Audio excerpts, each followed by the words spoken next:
Hello there, very good afternoon and welcome to Lunchtime News on TV1. For the Newsfirst team, I'm Martin Satyanesan. Let's start off with a look at your headlines for this afternoon.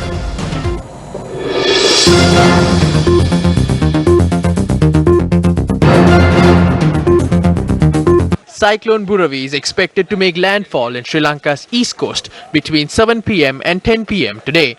Heavy showers and strong winds experienced in several areas. Fishermen refrain from setting out to sea. 9 prisoners killed in Mahara prison unrest, positive for COVID-19.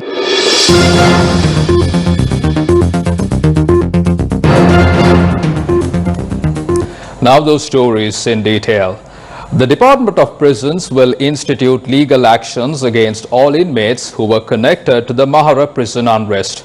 The Commissioner General of Prisons, Tushara Uppuldenniya, said the identity of 25 of those responsible was already ascertained and measures are underway to identify the other inmates behind the prison unrest.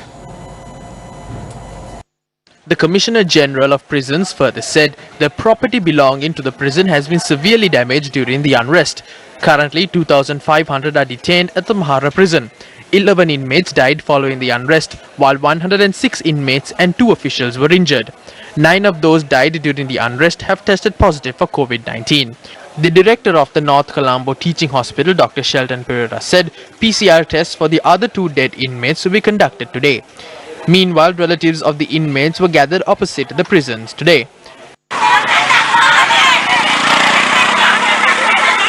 Meanwhile, police media spokesperson DIG Ajit Rohana said a special security program around the prison premises is implemented by the police and the police special task force. The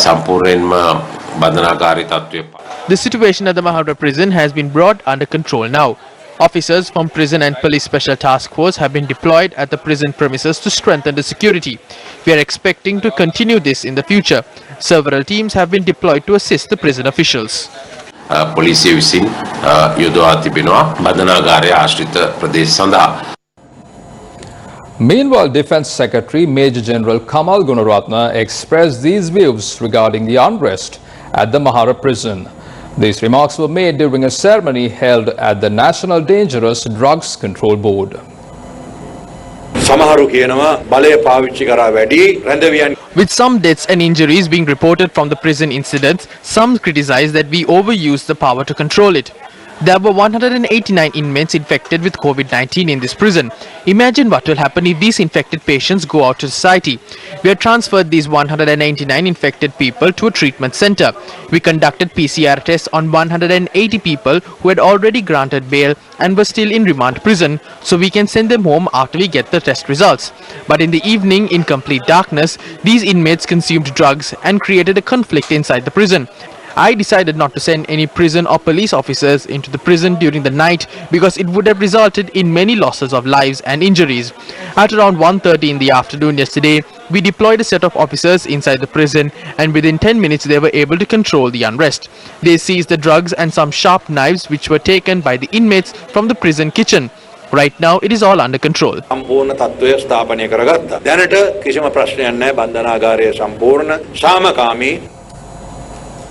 MP Hesha Vithanage made inquiries about pending cases in our district courts from the Minister of Justice, President's Counsel Ali Sabri in Parliament today.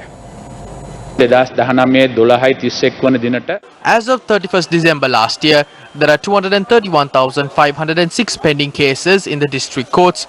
Based on the statistics as at 31st December 2019, according to timelines, there are 49,801 pending cases between 1 to 5 years, 20,506 cases between 5 to 10 years, 8,947 cases between 10 to 15 years, 3,418 cases between 15 to 20 years, 4,620 cases over 20 years. Now,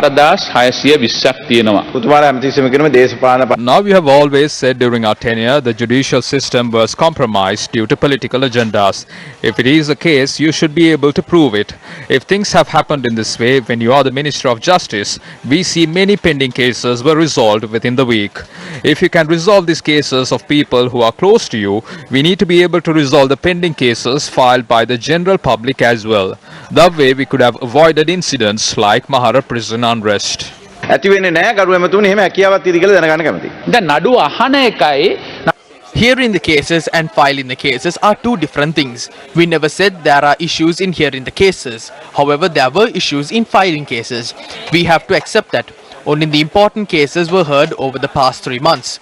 So there is certain timeline to write the verdict for cases that have been here for long.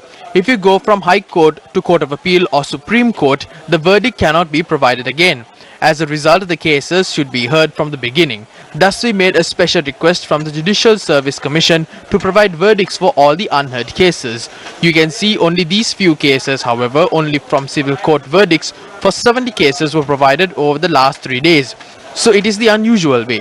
We do not have any expectations to influence the judiciary. I can guarantee that.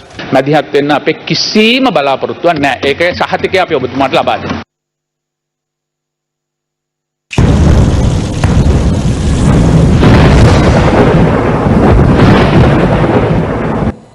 We now cross over to Newsfirst Weather Centre, where Newsfirst Chaturanga Hapuarachi and Muad Razik are standing by to provide us with the latest information on Cyclone Buravi. Thank you, Martin. We are taking a look at the cyclonic situation developing away from Sri Lanka, especially affecting the eastern coast of Sri Lanka and moving inland from the east towards Mannar and moving towards South India. Muad is here to explain to us what is going to happen, how this is going to impact Sri Lanka at the moment, especially during the day today and leading up to early tomorrow. Muad, what's going to happen? Yes, Chaturanga. Now, this has been the main topic over the past, building up over the past few days. The cyclone Buravi has been coming towards, especially targeting the eastern coast of Sri Lanka.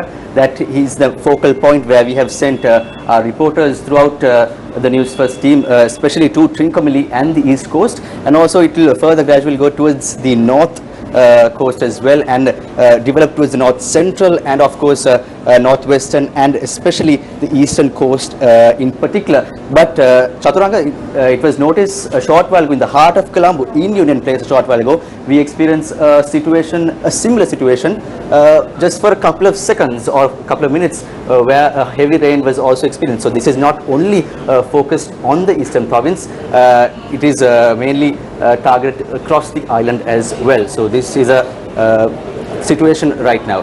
And we are looking at a situation, Muad, where there will be rough seas around the country. You can see this on your screen right now. There will be rain and heavy showers across the island, and this is a satellite image that we are looking at right now. And in that also you can very clearly see that there is a very strong winds and heavy showers that will be experienced in all of these regions, especially leading up to the north central, northern and the eastern province as well. Yes. Now, this being the situation today, in a few hours we will experience landfall. That is what has been reported. How far is the cyclone away from right now? Chaturanga, according to the latest updates, it was around 200 kilometers off the coast of Trincomalee. So that was the last point. It was reported around 200 kilometers, but still it is impacting. As you can see in the previous news items, it is already approaching the island, so the wind speeds might go up to 100 kilometers per hour. So that is a very high windy situation, especially in the eastern and the northeast as well as the north central and the northwestern parts of the island. You saw a short while ago the Sri Lankan map where strong winds will be experienced. Now, this being the story, we spoke to the Met Department today to get a comprehensive understanding of how this is going to impact Sri Lanka and the preparations thereafter. So this is what the Director General of the Department of Meteorology, Mr. Atula Karunaanayaka, had to say. Let's listen to him now and come back. දැන්ට දිවයින ආසන්නයේ ගිනිකොණදිග බෙන්ගාල බොක්ක ප්‍රදේශයේ පවතින සුලිකුණාටු තත්ත්වය. The cyclone reported from the vicinity of Sri Lanka in close proximity to the Bay of Bengal is currently located 200 kilometers away from Trincomalee. So we ask the fishing and naval communities to refrain from engaging in fishing activities in the seas in the north and the east. We predict that this will enter Sri Lanka during the evening hours today. Rainy conditions in the north, east, northwestern and north central will enhance.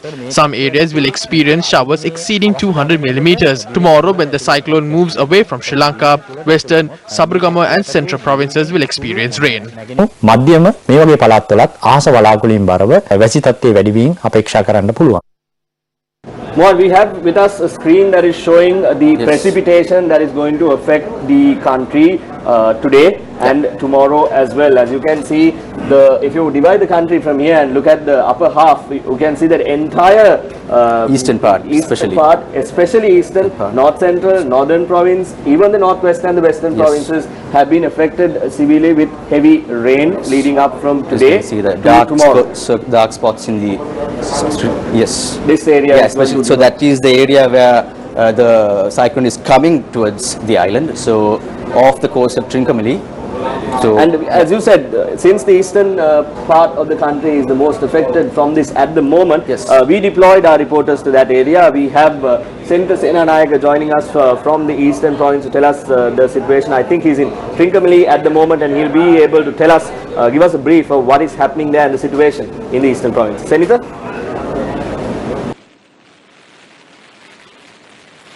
Thank you, Martin. Now, usually when you think about the east coast of Sri Lanka, you imagine it being sunny and warm, but not today. Since morning, it has been raining heavily to Trincomalee. Other than that, we are experiencing some very strong winds.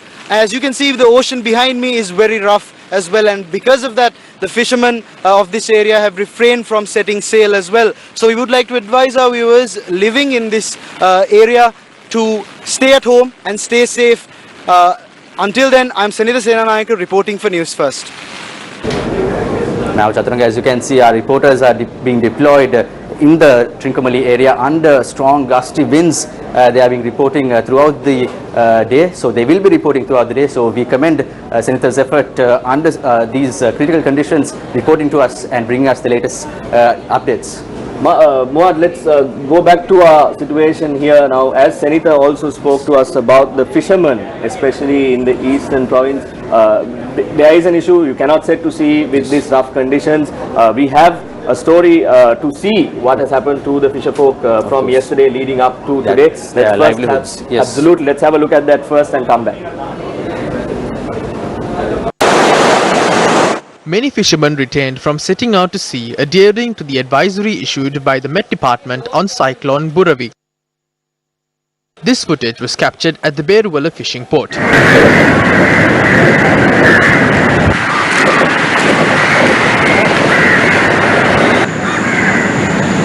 Fishermen in Ambalangoda and Hikkaruwa did not set to sea either.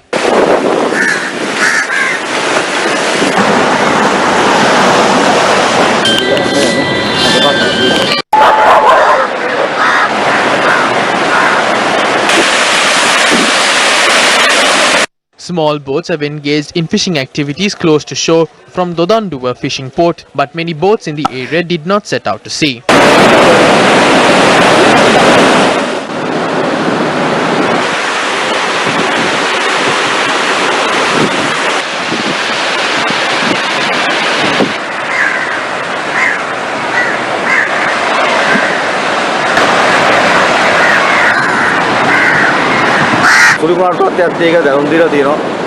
There is an announcement about a cyclone. As a result, we fishermen from Dodanduwa did not engage in fishing today. A few boats set out to sea to find something. Livelihood is difficult nowadays.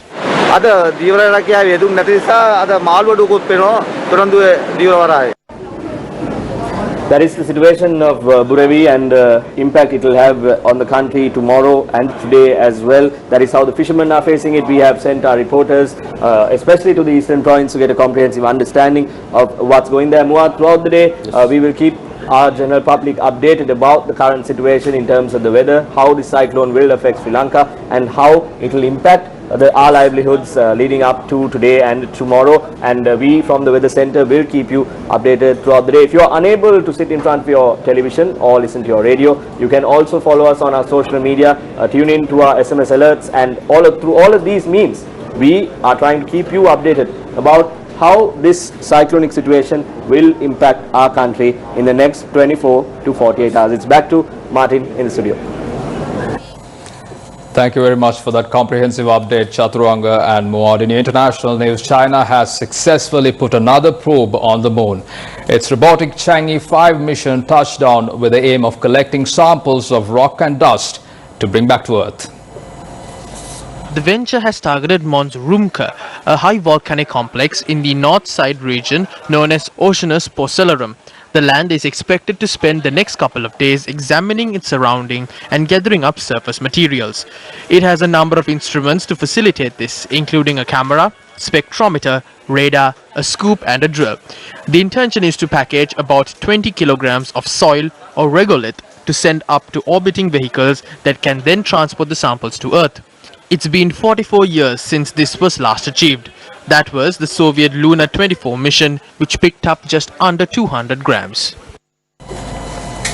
U.S. Attorney General William Barr says his Justice Department has found no proof to back President Donald Trump's claims of fraud in the 2020 election. William Barr said, quote, "To date, we have not seen fraud on a scale that could have affected a different outcome in the election," end quote. His comments are seen as a big blow to Trump, who has not accepted defeat. He and his campaign have filed lawsuits in states that he lost as they began certifying Joe Biden as the winner. President-elect Joe Biden defeated the incumbent Trump by a margin of 306 to 232 votes in the U.S. Electoral College, which chooses the U.S. president.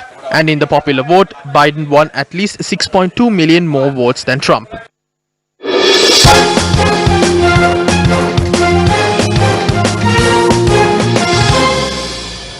Skipper of Jaffna Stallions, Thisara Pereira, once again came to the rescue of his team as they beat Candy Tuskers by 54 runs in the 8th match played at the inaugural Lanka Premier League yesterday. The match was played at the Mahinda Rajapaksa International Cricket Stadium in Hambantota. Jaffna Stallions, after winning the toss and batting first, lost their first wicket when the score was on 13 when Avishka Fernando was run out for 3. His opening partner Minod Bhanukar scored 15. When the Stallions were struggling on 4 for 49, skipper Thisara Pereira and Dhananjay De Silva put on 118 runs for the 5th wicket. Thisara Pereira scored 68 of just 28 deliveries with 5 sixers and 5 fours. Dhananjay De Silva scored 61 of 38 deliveries with 5 fours and 3 sixers. For Candy Tuskers, Naveenul Haq took 3 for 44, while Lasile Gunaratne took 2 for 20. Accordingly, Jaffna Stallions scored 185 runs for the loss of 8 wickets in their allotted 20 overs. Chasing a target of 185 runs, Candy Tuskers lost their first 3 wickets with just 47 runs. Skipper Kusal Pereira was dismissed early on their chase, while Kusal Mendes scored 20. Brendan Taylor scored 46 of 32 deliveries for the Tuskers. Asela Gunaratne scored 31. 8 of the Candy Tuskers batsmen failed to reach double figures as they were bowled out for 131 runs in 17.1 overs. For Jaffna Stallions, Usman Khan Shinwari took 3 for 17.